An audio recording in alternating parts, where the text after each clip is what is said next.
드디어 책이 나왔습니다. 우리 임유아 집사님이 왜 책을 빨리 안 줘야 되는 게 더 나와야 되지 않나 얘기했는데 드디어 책이 나왔고요. 요거를 지금 한 10권 정도 주문해놨어요. 많이 두껍지 않네요? 예, 이거는 전문서적이라기보다는 평신도들이 보기에 그다음에 교회를 한 번도 다녀본 적이 없는 사람이 봤을 때도 이해할 수 있는 그 정도의 눈높이 맞춘 거라 예. 그래서 좀 편안하게 읽을 수 있는 이제 칼라로 나온 책이고, 네. 그래서 요거를 한 10권 정도 주문해 놨으니까 오면 오는 대로 우리 수요 성서대학에 하시는 분들은 뭐 당연히 한 권씩 드리고 우선권을 줘야지. 네. 또 혹시 공부하시고 싶으신 분들은 또 공부하실 때 나눠드리려고 생각 중인데 들어가는 말에 이렇게 쭉 들어가는 말이 쭉 있는데 여기에 제 이름이 3번 나옵니다. 다양한 제언을 해준 박대순, 방현섭, 임성호, 이문진 내부 목사님과 나오고요. 네, 또 이 책의 시의 적절한 제목을 제안해준 방현섭 목사님께 별도의 감사를 드립니다. 굳이 말씀 안 해주셔도 되는데. 예, 또 함께 나가는 세상의 방현섭 국장님과 신선욱 팀장님은 원고가 다 완성된 후에 필요한 사진과 그림, 지도와 도표 등을 찾아 적절히 삽입해 주었습니다. 네, 감사드립니다. 예, 이렇게 세 번이 이름이 나옵니다. 이 한희철 목사님하고는 이분이 훨씬 위에요? 예, 그렇죠. 저랑 띠동갑쯤 돼요. 띠동갑보다 조금 위? 예. 호영호재하면서 이렇게 지내고 있습니다. 뭐 이런 사진들 같은 것도 인터넷 찾아가지고 그런데 칼라로 책이 나와서 잘 나왔거든요. 그러니까 뭐 공부뿐만 아니라 이렇게 읽어봐도 좋을 만한 책이고 연세대학교 출판부에서 만든 책이니까요. 예. 대학 교재로 강의로도 쓰고요. 그래서 요거 이번 주일쯤 아마 시간 되면 나눠드릴 수 있도록 그렇게 하도록 하겠습니다. 예, 우리 책으로 몇 페이지인가요? 지난번에 공부하다가 마치니까 오늘 19페이지 할 차례. 왜 역사적 예수인가? 21페이지. 왜 역사적 예수인가? 네, 그 직전까지 했죠. 우리가 삶의 결핍에 대한 부분들을 맡고 있습니다. 예, 조금 제가 강의 준비를 하다가 조금 순서가 좀 바뀌어야 될 것 같은데, 자, 왜 역사적 예수인가? 한번 보겠습니다. 왜 역사적 예수인가? 왜 우리는 역사적 예수를 이야기하는가? 우리를 위하여, 우리의 죄를 위하여, 우리를 구원하시기 위하여 저 하늘 보좌에 앉아 계시다가 이 땅으로 내려오셔서 인간의 몸으로 사시다가 우리를 위하여 십자가에 달려 돌아가시고 다시 하늘로 올라가셔서 하나님 우편에 다시 앉아 계신 그 그리스도만 믿으면 되지. 왜 우리는 역사적 예수에 대해서 관심을 가져야 할 것인가에 대한 이야기죠. 이 책에서 나오는 내용은 첫째, 역사적 예수의 뿌리를 두지 않은 기독교는 참된 의미의 기독교라고 할 수 없다라고 이렇게 이야기를 하고 있습니다. 자, 이게 그림이 두 가지인 거예요. 결국은요. 반을 딱 나눠서 계속 이게 어떤 대립적인 이야기는 아니지만 대립적인 이야기로 갈 수밖에 없는데요. 여기는 신앙의 그리스도, 여기는 역사적 예수. 이 신앙의 그리스도는 하나님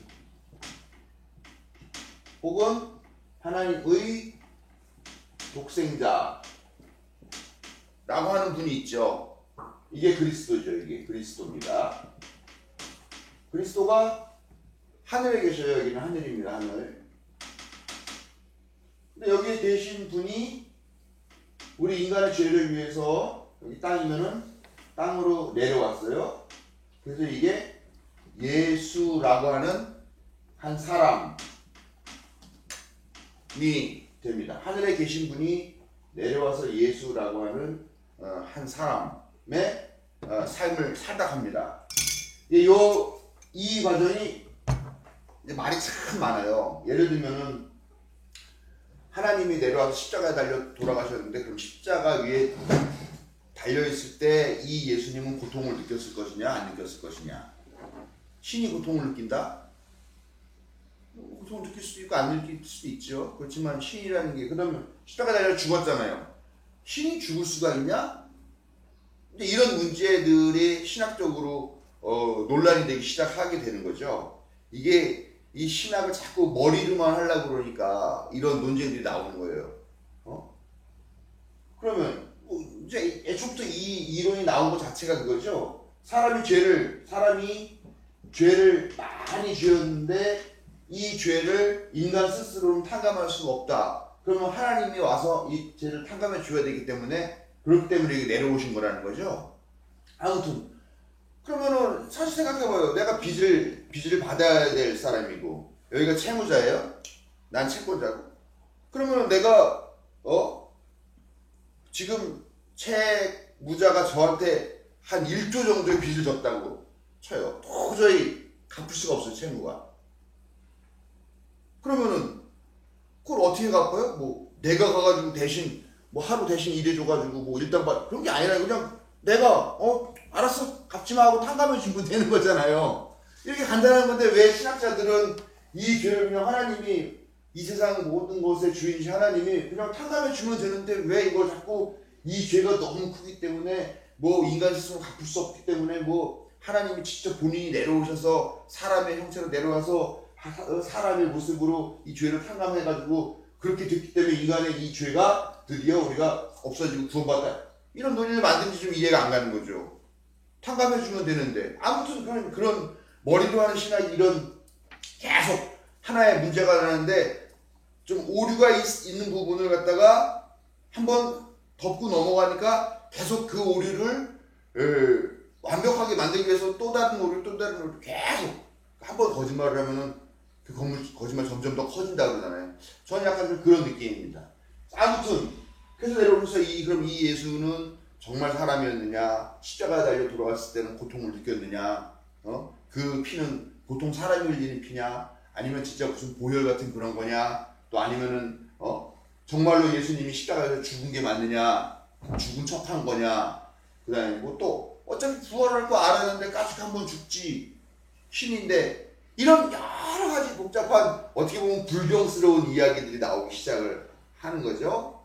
그런데 아무튼 그런 여러 가지 문제가 나와서 예수가 하나님이 죄값을 받기 위해서 인간의 모습으로 오시는데 다시 여기로 원상복귀를 하게 된다라는 것이 신앙의 그리스도. 즉 여기서 중요한 것은 이 하나님 파트 여기가 중요한 거지. 이 부분은 말하자면 상당히 부차적인 부분이다라는 거지. 중요한 건 여기, 핵심은 여기 하나님이 죄값을 해결하시기 위해서 하늘에서 내려와서 잠시 머물다가 다시 올라가셔서 결국은 이분이 다시 심판을 오신다. 뭐 죄 대속의 그 은혜를 완성했다. 뭐 이런 방식이 되는 거죠. 반면에 역사적 예수는 뭐 하나님 있죠. 여기 예수라는 사람이 있습니다. 여기에서 초점을 여기에다 두는 거죠. 여기에다. 그렇다고 해서 이거를 거부하는 거냐? 그건 아니에요. 하나님이라는 존재에 대해서 여전히 인정을 합니다만 여기에서 초점을 두는 거죠. 인간으로서 이 땅에서 어떻게 살았느냐, 이거에서도 또 문제가 발생하게 됩니다. 예를 들면 이런 거예요. 예수님이 가장 완벽하게 하나님의 뜻을 이 땅 가운데서 살아내시고 실천하신 분이 맞다. 그만큼 자기 목숨까지 내던질 정도로 하나님을 사랑하고 이웃을 사랑하신 그런 분이다. 그거는 맞다. 그래서 하나님이 하늘에서 오셨는데 이 인간 예수라고 하는 인간이 있는데 이 인간이 너무 자기 뜻에 맞게 살아서 하나님이 이 사람을 선택해서 어떻게 하느냐? 양자로 삼는 거예요. 근데 이거는 양자론이라고 해서 이거 이단입니다. 하나님이 예수님을 자기의 양자로 삼았다라고 이야기하는 거는 이단이에요. 근데 초기에는 분명히 이런 믿음이 있었습니다. 교회 안에서. 또 성서에도 분명히 그런 비슷한 뉘앙스를 풍기는 그런 부분들이 있습니다. 하나님이 뭐 아들로 삼으셨다 이런 얘기가 나오거든요. 성서에 보면요. 그러니까 이게 약간 좀 애매한데 아무튼 이게 최종적으로는 이 양자론이라서 이거는 이단으로 정죄가 됐지만 아무튼 그런 문제가 또 발생하게 되는 거죠. 근데 어디서 이건 중요한 것은 하나님이 구원하신 것도 중요하지만 이 사역도 중요하지만 실제로 예수가 어떻게 이 땅 가운데서 살았느냐 하는 이 발판이 더 중요하다라고 보는 거죠. 제가 볼 때는 이것도 50점밖에 안 되고 이것도 50점밖에 안 되고 이 두 개가 합쳤을 때 제대로 된 100점이 된다고 보는 건데요. 문제는 뭐냐면 지금 한국교회가 이 부분만 이야기를 하지 이 부분은 이야기를 하지 않기 때문에 지금 한국 기독교 대부분의 기독교가 결국 신앙이 50점짜리 신앙밖에 안 된다는 거죠. 50%밖에 안 된다는 거죠. 뭐 우리가 이거를 제대로 다 믿는다고 하더라도 만약에 50이 100이라고 100점이 50점이라고 그러면 우리가 기껏 해봤자 한 10점이나 20점 정도 신앙생활 못하고 있는데 예? 얼마나 턱없이 부족해요. 여기는 아예 알지도 못하는 겁니다.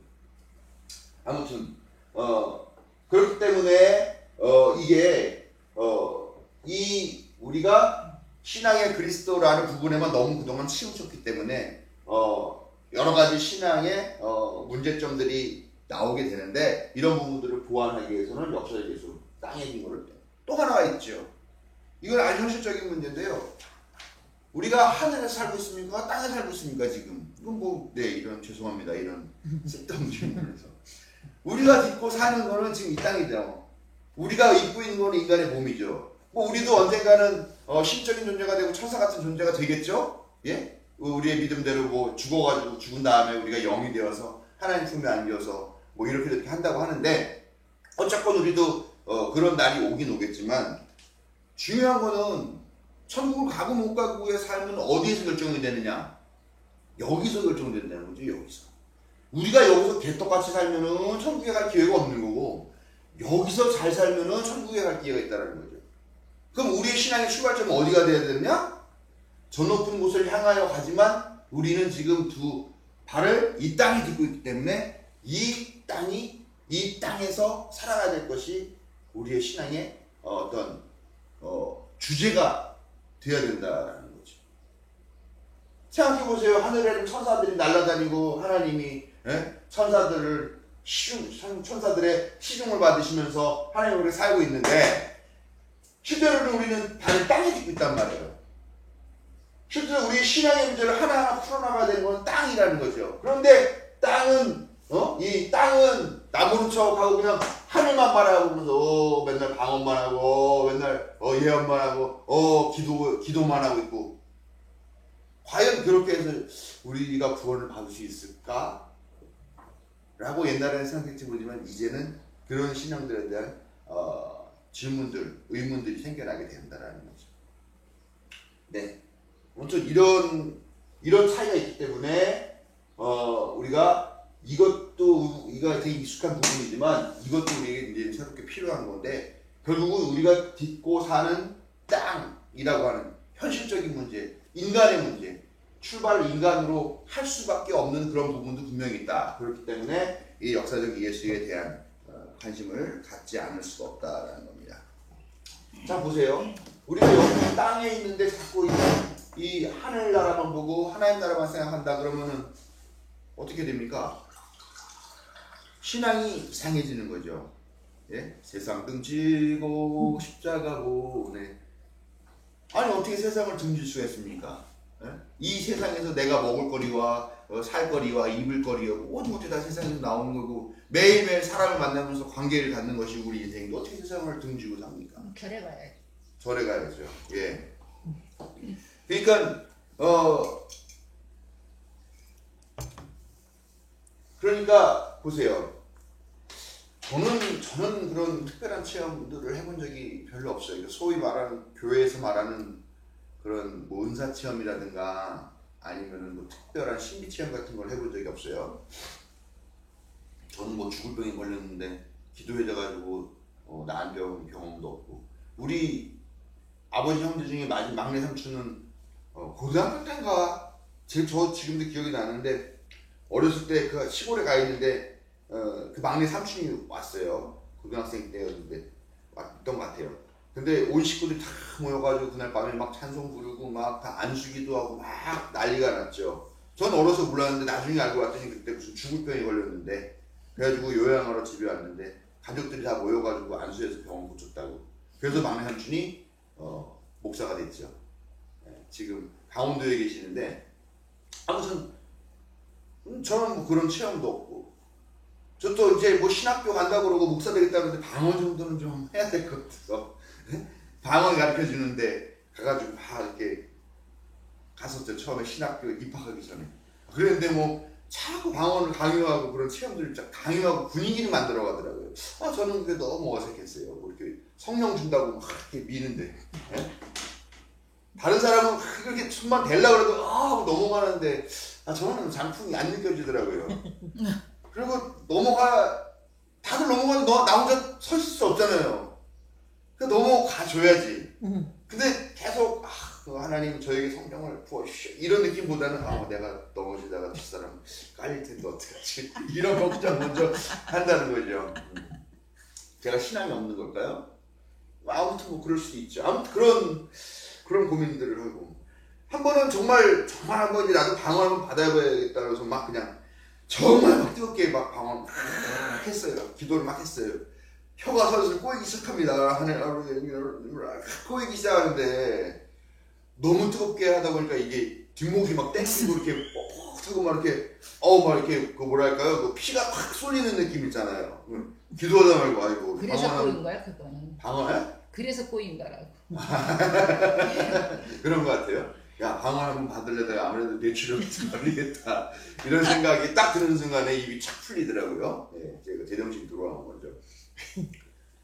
그런데 방언하는 사람, 뭐 방언을 찬양하는 사람 이런 사람들 보면은 너무 좋다고 그래요. 왜냐면은 우리는 막 기도할 때 막 아까 말한 것처럼 머리에 피가 날 정도로 막 힘내고 기도를 해야 되는데 방언 기도를 하면 되게 쉽대네요. 그냥 하면 쥐가 저절로 이렇게 터져서 쥐 입이 혼자 막 움직이면서 기도를 하고 그러니까 기도가 되게 재미있고 되게 편안하고 막 이렇게 그 네 가지 하나님과 하나가 되었다는 그런 신비로운 체감들 막 그렇게 하는 게 너무 좋다고 그러고 또 방언 찬송이라는 게 있다고 그러더라고요. 이렇게 보니까 이게 뭐 그냥 이렇게 계속 질질 웃으면서 계속 입에서 좀 찬송이 계속 흘러나오는데 무슨 알 수 없는 그런 말로 나오는데 그러다가 조금 더 가면은 일어서서 막 춤추면서 막 그런다고 그래요. 너무 황홀하대요. 근데 그걸 했던 사람들 느낌은 다 너무 황홀하더라. 자기 정신에 취한 거야. 그리까지 말하는 건 그렇고요. 아무튼 그 사람들 계속 그런 신비 체험으로 가는 거죠. 그래서 나온 얘기가 종교는 아편이라는 얘기잖아요. 지금 당장 자기 집에는 나쁜 놈들이 쳐들어와가지고 강도가 쳐들어와가지고 자기네 집에 있는 물건들 강탈해 나가고 있고 그러고 있는데 그런 건 나 몰라라고 이런 신비적인 체험이나 이런 특별한 체험 이런 황홀경에 빠져가지고 이러하고 있는 동안에 자기 집은 다 싹 다 강도받고 없어지고 다 죽고 나가는데 나 혼자서 행복하다 기쁘다. 과연 이런 방식의 신앙이 괜찮은 거냐? 물론 너무 극단적인 표현일 수도 있겠지만 끊임없이 이 세계 교회에서는 그 두 가지가 대체했던 것 같아요. 발을 땅에 딛고서 땅에서 신앙생활 할 것이냐 아니면 저 높은 하늘 천상의 경험들을 바라보면서 그런 황홀한 거 이런 피안의 세계로부터 도피하는 현실 도피적인 기도하고 찬양하고 이거에 취해가지고 거기에 그 황홀경을 느끼면서 하나님과 하나 되는 이 경험을 할 것인가. 그게 나쁜 것만은 아니에요. 왜냐면은 그 이제 수도사들이 그런 거거든요. 수도사들이 계속 일하고 노동하고 기도하고 이런 엄격한 생활을 통해서 이런 하나님과 하나 되는 그런 체험들을 완전히 세상과 동떨어서 그게 완전히 나쁜 건 아니지만 문제는 그냥 이 세속에 수도자들이 아닌 이 세속에도 발붙이고 살기는 우리는 어떻게 할 것이냐 하는 문제가 나올 수밖에 없다는 거예요. 그러다 보니까 이게 삶의 기반을 두지 않은 종교 생활을 하게 되면은 우리가 자꾸 아편적인 신앙에 빠지게 되고 현실이 아니라 우리가 보이는 바깥 세상 그 이면의 세상 그걸 피안이라고 하는데요. 그 피안의 세계를 우리가 자꾸 도피하려고 하고 거기로 가려고 하고 열광적인 그런 신앙에 빠지고 신비적인 그런 신앙에 집착하게 되고 하는 그런 문제가 있다는 거죠. 사실이 그렇잖아요. 지금까지 한국교회. 방언 못하면 성령 못 받은 거라고 가르치는 교회도 있고요. 특히 방언이 그러다 보니까 이게 성령을 받아서 방언이 나오는 게 아니라 방언을 하기 때문에 성령을 받는 거다. 이런 논리가 나오게 되는 거죠. 그럼 어떡합니까? 랄랄랄랄랄랄랄랄랄라 연습하는 거 있잖아요. 랄랄랄랄랄랄랄랄라 처음에 할렐루야라고 할렐루야 할렐루야 할렐루야 할렐루야 할렐루야 할렐루야 이렇게 시작한다는 걸 그거를 시켜요. 그렇게 해서 그렇게 나오면 성령 받았다라고 얘기를 하는 거죠. 되게 웃기는 게 그러니까 전후가 바뀌는 겁니다. 하나님께 복 받아서 부자가 되었다. 말이 됩니까 안 됩니까? 하나님께 복 받았기 때문에 이 사람이 부자가 되었다. 말이 됩니까 안 됩니까? 되겠죠. 예? 복 받았으니까 부자 되겠죠. 그러면은 바꿔서 내가 부자인 것은 분명히 하나님께 복을 받은 증거이다. 말이 됩니까 안 됩니까? 그건 아닌 것 같아. 뭐 될 수도 있지만 내가 맞는 건 아니라는 거죠, 그죠? 노력을 했으니까 잘 됐겠지. 예. 이게 바뀌는 거예요. 성령을 받아서 방언을 한다. 내가 방언을 하는 거를 보니까 난 성령 받은 게 분명하다. 전혀 다른 얘기거든요. 방언만 하면 돼요. 성공만 하면 돼요. 부자만 되면 돼요. 네. 이렇게 우리가 목적이 뒤바뀌게 된다는 거죠. 그리고 역사적인 예수의 기초를 둔 기독교인이라야 예수가 살았던 삶을 살게 된다. 여기에 예수는 관심도 없어요. 여기서는 별로 가르치지 않아요. 뭐 여기서 이 신앙의 그리스도의 중심적인 교회는 예수에 대한 이야기를 하지만 이건 예수 자신에 대해서 이야기하는 게 아니라 하나님의 독생자가 얼마나 위대하신 분인가를 나타내기 위한, 그렇기 때문에 여기서 하는 모든 하나하나는 다 계획된 행동이고 상징적인 행동이고 어떤 그 구원이라는 의미를 다 해석이 되는 거죠. 예수님이 눈물을 흘린다. 자기 아들을 장사 지내는 그 나인성의 과부를 보고 눈물을 흘리신다 하는 거 다 그게 어떤 인간적인 느낌이라기보다 어떤 신적인 시나리오에 의한 것으로 보는 거죠. 그런 시나리오라고 생각하는 순간 우리는 그 마음에 별로 공감할 수가 없는 거잖아요. 그렇죠? 그런 신적인 시나리오. 근데 역사적 예수 정말 그 자신이 나랑 똑같은 심성과 정성을 가지고서는 성정을 가지고 사람들 만나서 울었다? 제가 요즘 나이를 먹어서 그런 거야. 자꾸 TV 드라마를 보면 눈물이 나와요. 제가 눈물이 나오는 부분은 억지로 만들어만 막 이렇게 슬픈 것, 막 이렇게 막 슬픈 장면 그런 거가 아니라 저는 그런 장면에 이렇게 한 사람의 마음이 다른 사람의 마음에게 전달되었다. 그런 느낌? 뭐 감동적일 때. 오해가 풀리면서 큰 화합을 이뤘다라는 거예요. 근데 그게 뭐 드라마는 보통 이제 개인과 개인의 사랑의 이야기 방식으로 풀죠. 저는 그런 거 보고 막 눈물이 흘러요. 자기의 틀을 이렇게 꽉 갇혀있는 자기의 세계, 드라마 많잖아요. 그 자기의 세계를 팍 뚫고 나와가지고 요즘 또 오해영 보고 있는데 거기 보면 에릭이 지난번 보니까 그렇게 하더라고요. 드디어 전화를 해가지고 보고 싶어. 일로 와줘. 그러니까 뭐 어쩌고저쩌고 얘기하니까 보고 싶어. 눈물을 흘리더라고요. 자기가 갇혀있는 그 틀, 그 자기의 삶, 자기의 감정, 요거를 팍 뚫고 올라와서 다른 사람과 교감하게 되는 그런 장면들 같은 게 전 참 감동적인데. 목사님 제 사춘기 와. 갱년기 같아요. 갱년기가 돼도 눈물이 많아지고 요즘 아주 얼굴이 다 화끈거려가지고.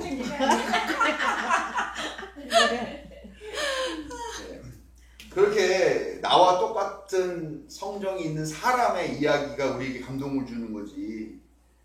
그냥 그러니까 이 이야기에서는 어떻게 보면 우리는 주연급이죠. 조연급입니다.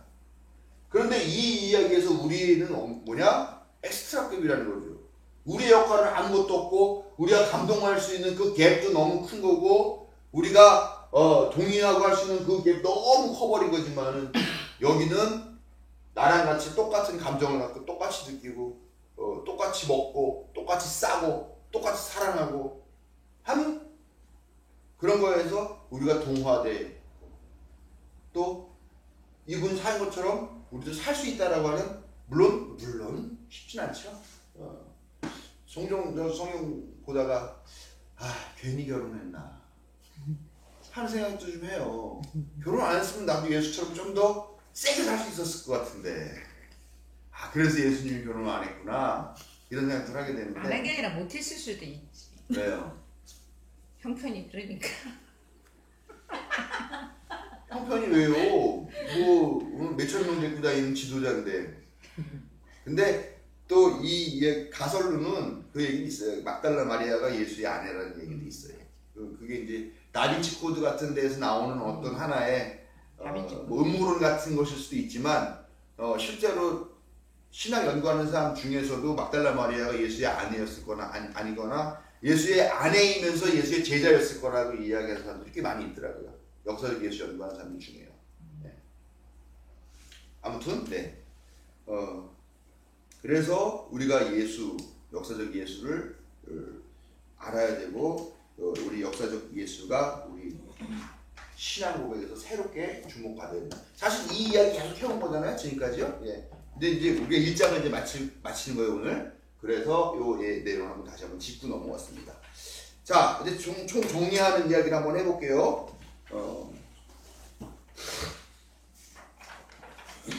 어디였냐? 예, 우리 20쪽, 21쪽 보면은 그런 얘기 나오죠. 우리 한인철 교수님이 목사들 한 20여 명 모인 데 가가지고 역사적 예수 강의를 열심히 합니다. 그 자리에 온 사람들은 그래도 나름대로 열정이 있는 사람들인 거죠. 강의를 모르고 오진 않았을 거 아니에요. 역사적 예수 연구다라는 거. 그리고 와가지고 열심히 강의를 듣습니다. 그러고 나서 이 한 교수가 질문을 던집니다. 우리가 이렇게 공부했는데 만약에 역사적 예수를 기반으로 삼고 교회를 변화시킨다고 할 때 만나게 되는 최대의 문제가 뭐라고 생각하느냐라고 물었다라는 거죠. 그러고 나서 대답을 스스로 했답니다. 최대의 문제는 정말 목회자 자신이 예수의 길을 걸어갈 생각이 있느냐라는 식으로 했다라는 거죠. 그랬더니 아무도 대답을 안 하고 꿀먹은 벙어리같이 그렇게 있다라는 겁니다. 그래도 거기 괜찮은 사람들만 모여있고 나름대로 진지한 열정들을 가지고 있고 정말 예수처럼 살겠다라고 하는 그런 생각을 갖고 왔던 사람들인데 막상 역사적 예수가 어떤 사람이었고 그런 얘기를 딱 듣고 나는 순간 이 사람들이 다 할 말이 있는 거죠. 그러면서 한 젊은 목회자 이렇게 얘기했죠. 솔직히 얘기하라고 하니까 말씀드리는데 저는 역사적 예수 안 하겠습니다. 나는 그렇게 안 살겠습니다.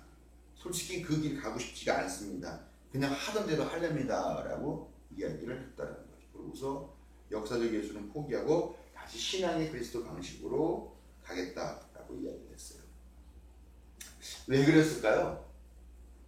왜 그랬을까요? 저는 이해가 가요. 여러분들은 이해가 안 갈지 모르지만 저는 이해가 가요. 왜냐하면 목회할 때 이거보다 이게 훨씬 쉽습니다. 이거보다 이게 더 경제적입니다. 이익이 남습니다. 이거 돈 많이 들어요. 또 내 몸이 힘듭니다. 이거는 나의 육신의 삶은 관여할 필요 없어요. 이거는 예수를 그리스도라고 믿느냐, 예수 하나님의 아들을 믿느냐라고 물었을 때 아멘이라고만 대답하면 모든 문제가 다 해결이 됩니다. 근데 이거는요, 내가 예수는 이런 사람입니다라고 말하고 난 다음에 내가 예수처럼 살지 않으면 안 돼요. 내가 설교한 대로 살지 않으면 안 돼요. 여기는 설교할 게 예수가 그리스도입니다. 예수가 하나님의 아들입니다. 예수님을 통해서 우리가 구원받았습니다. 요것만 이야기하면 되는데요. 여기는 우리가 예수 믿는 사람이면 예수님처럼 나아가서 가진 재산 다 팔고 가난한 사람에게 나눠주고 우리가 예수님 가신 그 길을 따라가야 됩니다. 라는 설교를 해야 되고 그렇게 하면은 다들 설교를 듣는 사람들이 그럼 당신 박 목사는 그렇게 했어? 라는 질문을 바로 던질 수밖에 없는 그런 구조라는 거죠. 쉬워요, 목회하기 이거는. 그리고 이런 게 사람이 많이 와요, 이런 게. 그렇잖아요. 똑같은 본문을 놓고 설교를 하더라도 한 대는 와가지고 여러분 하나님께 사랑받았고 여러분은 이제 죄인이 아니고 이제는 구원받았고 이제 여러분들이 하나님 자녀가 됐으니까 이제 승승장구 착 풀리고 만사 형통하는 일만 남았습니다 라고 설교를 해주지만 하나는 딱 와서 예수님이 이렇게 자기를 죽기까지 내려놓고 가난한 사람들과 소외된 사람들을 위해서 사랑하셨습니다. 지금 예수님이 여러분들이 묻고 있습니다. 어떻게 하실 겁니까? 응답하실 겁니까? 이런 식으로 물어보는 설교밖에 못한다고 한다면 어느 교회 가겠어요? 근데 이쪽도 단점이 있어요. 그렇게 해서 온 사람들이 복 안 받으면 다 떠나요. 그런 사람 많잖아요, 또. 그런 데는요, 복을 못 받았어도요, 복을 받은 것처럼 느끼게 해줘요, 교육자들이. 네네. 그런 스킬들이 있어요. 그런 기술들이 있어요. 그렇다면 또 몰라요. 예를 들면 공포 같은 거죠, 공포. 주일날 예배 안 드리면 어디 갔다 사고 났다. 거봐라도 하나님한테 벌 받은 거다. 그러면 뭐냐면 다른 사람은 다 보죠. 여러분들은 오늘 예배당에 와서 이 자리에 앉아 있었기 때문에 여러분들은 하나님께 복을 받아서 그런 어려움을 당하지 않은 것입니다. 라고 하는 논리가 성립이 되는 거거든요. 이쪽은 감동이고 이쪽은 공포네. 그럴 수도 있죠. 뭐 그것만은 아니겠지만. 그러니까. 네. 공포, 근데 항상 극과 극은 통하잖아요. 축복이라고 하는 것이 여기에 가장 큰 무기거든요. 무기? 가장 큰 주제? 소재? 그러나 축복이라는 건 항상 제일 반대편에 있는 거랑은 통하잖아요. 모든 게. 예. 이렇게 하면은 축복을 받지만 이렇게 하지 않으면 넌 저주를 받는다. 사실 요 두 개가 서로 다른 것 같지만 하나거든요. 그런 논리인데 아무튼 목회자로서는 이게 편해요. 쉬워요. 그렇지만 이런 신앙으로 해가 그 한국교회가 지금 벌써 몇십 년 와서 결과가 지금 이거라는 거죠. 계속 순종을 요구하고요. 특별한 부담이 없습니다. 믿음으로 구원받는 이런 교리 단순합니다. 그것만 오케이 하면 너는 구원받은 사람 생명책의 이름이 기록되었다라고 얘기하죠. 모든 게 다 편하네요. 이거 어떻습니까? 구질구질해요. 맨날 길거리 나가가지고 쭈그리고 앉아가지고 데모도 해야 되고 거지 같은 사람들 가서 끌어안고 그 사람들 밥도 먹여줘야 되고 쉽지 않아요. 불편해요. 힘들어요. 구질구질해요. 돈도 많이 듭니다. 여기는 돈을 많이 쓰죠. 여기도 많이 써요. 근데 어떤 식으로 쓰냐라고 하면 결국은 자기들끼리 먹고 마시고 하고 자기들끼리 나눠서 그렇게 씀으로써 이 사람들이 이렇게 싹 끌어안고 하는 그런 역할들에서 주로 많이 쓰는 거죠. 여기는 대부분을 바깥쪽에다 쓰죠. 사람을 살리는 일에 주로 많이 쓰고 여기는 조직을 만들고 공동체를 꾸리는 등을 많이 쓰게 되는 거죠. 우리 교회가 최근 좀 약간 이렇게 되는 것 같아요. 우리 교회 내부적으로 돈을 너무 많이 쓰는 것 같아요. 이 바깥에 구제 사업이라든가 이런 거는 많이 안 쓰는데 제가 살짝 저도 지금 변절돼 가고 있는 과정 6년 뒤에 접어들어서 이쪽으로 지금 가고 있는 것 같습니다.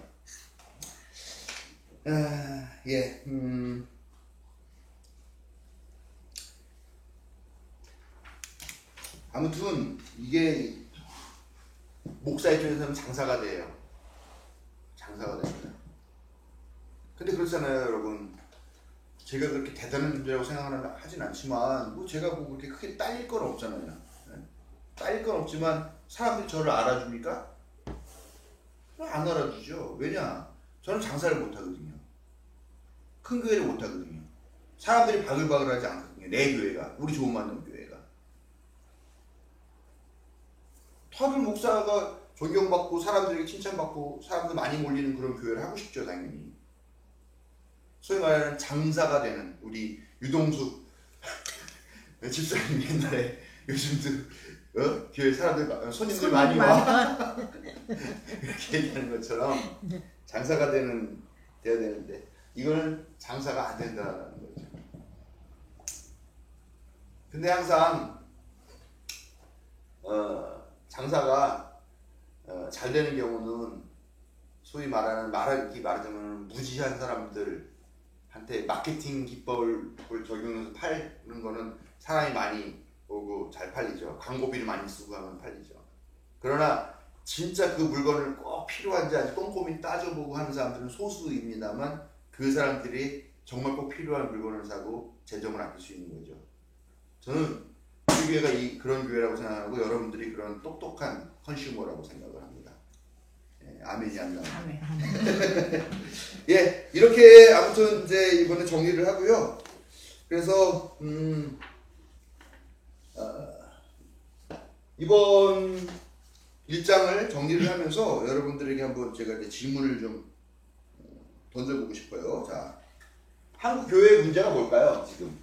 지금 한국 교회의 문제가 뭘까? 여태까지 설명해 주셨습니다. 예? 여태까지 설명 한번 요약을 한번 해보세요. 한국 교회의 문제가 뭐예요?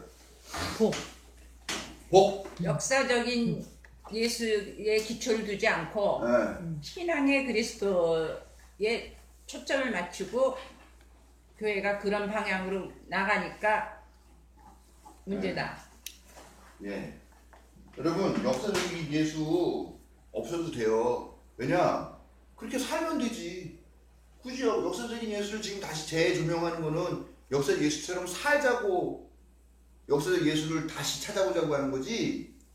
만약에 한국교회가 역사적 예수를 몰라도 성경에 나온 예수처럼 이미 살고 있는 교회가 됐다면 역사적 예수 필요 없어요. 신앙의 그리스도 이것만 있어도 그들의 삶이 실천하고 예수처럼 살고 있는 삶을 이미 하고 있다면은 문제는 역사적 예수가 없어서가 아니라 실천하는 신앙이 아니기 때문이에요. 그러면 다시 대답할게요. 역사적 예수를 역사적 예수 기초를 좀 생각이. 자, 간단하게 그냥 보이는 것만. 한국교회의 문제가 뭐예요? 역사적 예수를 몰라서가 아니라 역사적 예수처럼 그러니까 안 사는 게 문제죠. 알면서도 안 사는 게 몰라서가 아니라 아는데 그렇게 안 사는 게 문제죠. 안 사는 거. 자, 다른 분들 대답하세요. 이거는 정리하는 거기 때문에. 한국교회 문제가 뭐예요? 한국교회는 문제가 뭐 이게 문제다. 이래서 문제야. 이런 거. 교회 오면 복 받는다. 복 받는다. 복의 너무. 그러니까 한 권사님은 살지 않는 것. 그리고 여기는 믿는 대로 아니면 배운 대로 아무튼 어떻게 살지 않는 것이 문제고 그 다음에 우리 권사님은 복 받기. 너무 복에 집착하는 거. 복은 뭐예요, 근데? 어떤 게 복이에요? 자기네가 삶이 편안한 거. 편안한 거. 편안한 삶. 자, 한국교회 문제가 뭔 것 같아요? 아무 문제 없다? 아니요, 제가 보기에는 이성적이지 않다? 이성적이지 않다. 비이성적. 비이성적이라고 해야 될까? 반이성적이라고 해야 될까? 어떤 게 맞는 것 같아요? 반이성적? 모르겠네요. 어쨌든 이성적이지 않다. 뭔지 모르겠어요. 비이성적인지 반이성적인지. 비와 반의 차이는 알겠어요? 알겠죠? 네, 반하는 거고 이성적인 거로 반하는 거. 어떤 걸까요? 갑자기 저도 궁금해지네요. 자, 정지수 집사님. 한국교회 문제 뭐예요? 본인이 느끼는.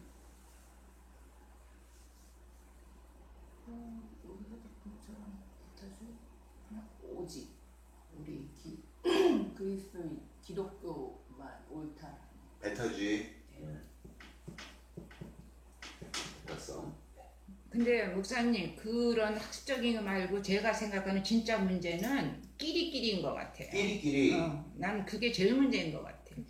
끼리끼리 자기네 끼리끼리만 이렇게 그게 어쩌면 베타상하고는 좀 같은 맥락인데 유난히 그게 기독교인 우리 끼리끼리만 그게 모이는 그런 게 문제인 것 같아요. 네, 맞아요. 그리고 틀릴 수 있죠. 자, 여기 나오는 것들을 총체적으로 보면은 사실은 이거예요. 이거 예수님이 성서에서 보여주신 것대로 가르쳐준 대로 살지 않는 것.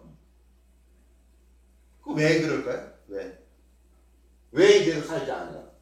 왜 복에 집착하고 왜 편안한 삶만 취하고 왜 비이성 반이성적이고 왜 끼리끼리 뭉쳐서 배타적으로 해요? 저렇게 살려면은 내가 인간 개인적으로 살기 원하는 걸 다 포기해야 되는 문제가 생기고 내 삶을 전체적인 다 바꿔야 되는 이거는 일단 모든 걸 포기해야 되는 게 생기잖아요. 내 걸 다 포기해야 되는 거. 내가 진짜 살기 원하는 건 다 포기해야 되니까. 그러니까 역사적인 그런 문제가 있지 않나? 다른 분들은요? 그냥 힘드니까 지금 세대가 지금 뭐 자기 삶을 지금 유지하기도 힘들고 네. 먹고 살기 힘든데 그런데 포기까지 하려니까. 근데 굳이 포기는 안 해도 되죠. 만약에 뭐 NGO 단체를 내가 뭐 후원하거나 그냥 내가 직접 행동으로 뛰지 않아도 내가 뭐 페이스북에 좋아요 한 번 더 눌러주거나 이런 거는 솔직히 힘든 것까지는 아니죠. 그런 식으로 할 수는 있지만 어쨌든 내 삶에서 지금 내가 지금 생각하는 가장 중요한 문제가 어떤 사람은 지금 경제적인 걸 수도 있고 어떤 사람은 뭐 다른 걸 수도 있잖아요. 그런 거에 집중되다 보면 그러니까 관점을 더 넓게 못 보죠. 내가 지금 죽겠는데. 네. 뭐 저는 그런 생각? 네. 그래. 자기 삶에 집착하는 거죠? 네, 내 자기 삶에 갇혀 있는 거. 네. 근데 요즘 삶은 다 그렇잖아요. 갇혀 있다기보다는. 또 원인이 뭘까요?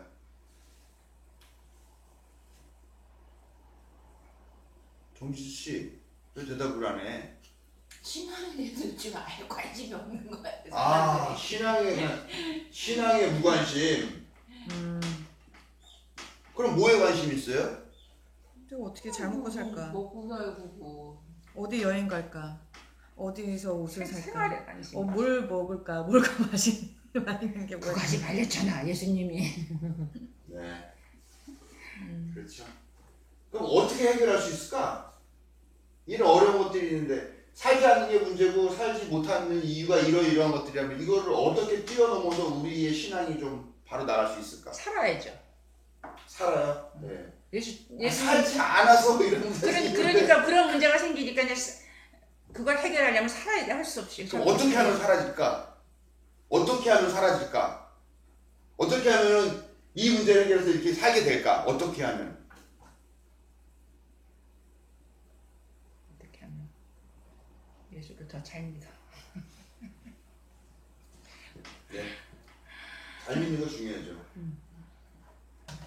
지금 사실은 잘 믿으려고 이거 하는 거죠. 성서대학을 열심히 나와서 예, 배워야 잘 돼. 믿으려면 어떻게 믿는 게 잘 믿는 거냐를 알고 그것이 이제 역사적 예수를 통해서 예수의 삶을 우리의 삶으로 하기 위한 그런 전략을 하는 거죠. 잘 믿으려면 알아야 돼요. 네.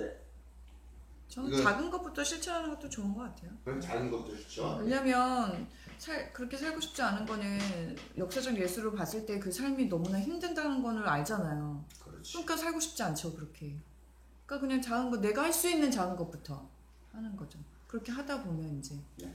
달라지지 않을까요? 저는 관점을 바꾸는 것도 필요하다고 생각해요. 관점. 우리는 지금 기본적으로 예수의 삶은 힘들고 구질구질하고 어렵다라고 하는 전제가 있어요. 그렇지만 우리가 성서에서 보듯이 사실은 예수의 공동체가 그 당시 어떤 공동체보다 가장 행복했어요. 우리는 그 삶이 무조건 힘들고 어렵고 구질구질하고 나쁘고 라고만 생각하는 그거가 전제가 되어 있지만 그거는 우리가 어떻게 보면 잘못된 관점에 우리가 사로잡히고 우리가 세뇌가 되어 있기 때문에 그럴 수도 있다고 생각을 합니다. 뭐 교육적인 이야기 하다 보면은 이 관점을 바꾸는 하나의 틀이 바로 이 역사적인 예수를 아는 것일 수 있고요. 예. 여기 정도까지만 하고 이제 1장을 마치겠습니다. 제가 빼놓고 안 한 얘기가 있을까요? 자, 신앙의 그리스도는 저는 그런 생각 한번 해봤습니다. 보험과 같은 신앙이다. 보험. 믿음으로 구원받느냐, 믿느냐 안 믿느냐 서명해라. 서명하면 내가 보험 가입이 되는 거죠. 그런데 이 보험은 정말 그냥 믿느냐 안 믿느냐 그거 하나만으로도 충분하게 되는 그런 보험이다라는 겁니다. 어떻게 보면은 우리 신앙이 지금까지 신앙이 그렇게 이 보험금을 타기 위해서 네가 이러이러한 걸 해야 한다, 뭐 하지 말아야 된다라는 그런 거 없이 그냥 믿느냐 안 믿냐 서명만 하면 그냥 그것이 나의 삶에 작용하는 그런 거였었지만, 그리고 최소한의 계약만 이행하면 되는 그런 것, 어떻게 보면 백신 같기도 하죠. 백신 주사, 믿음이라는 주사 한번 맞으면은 너는 이제부터 구원받는다, 너 괜찮다. 그러나 과연 보험이라는 것이 우리의 삶을 모두 다 책임져주느냐 했을 때는 그렇지는 못하다라는 거죠. 백신도 마찬가지라는 거죠. 그러니까 신앙의 그리스도에 대한 신앙은 어떻게 보면 계속 이거 하지 마, 이거 하지 마, 이거 하지 마, 하지 마의 신앙이라면 난 역사적인 예수는 이거 해, 이거 해. 신앙의 예수는 don't, do not의 신앙이라면 나는 역사적인 예수는 do it의 신앙이다. 가난한 사람과 함께 가, 나눠줘, 그 사람들을 영접해, 과부와 고아와 나그네를 잘 대접해 하는 그런 거? 근데 이거는 뭐 의심을 갖지 말아라라든가 하는 그런 지극히 아주 그 믿음이라는 차원에서만 딱 국한돼가지고 있는 것. 그렇기 때문에 우리 삶에 어떤 실천적인 그런 부분까지 나아가지 못하는 게 아닌가 하는 생각이 듭니다. 네, 아무튼 이제 여기까지 다 이제 정리가 됐고요. 우리가 이제 개요를 한 겁니다. 이제 다음 장부터는 실제로 예수님이 어떤 삶에서 살았고, 어떤 사람들과 같이 살았고, 그 사람들에게 무엇을 얘기했는가. 네, 본론이에요. 네, 이제 역사적 예수의 그 현장으로 들어가는 강의를 다음 주부터 하겠습니다.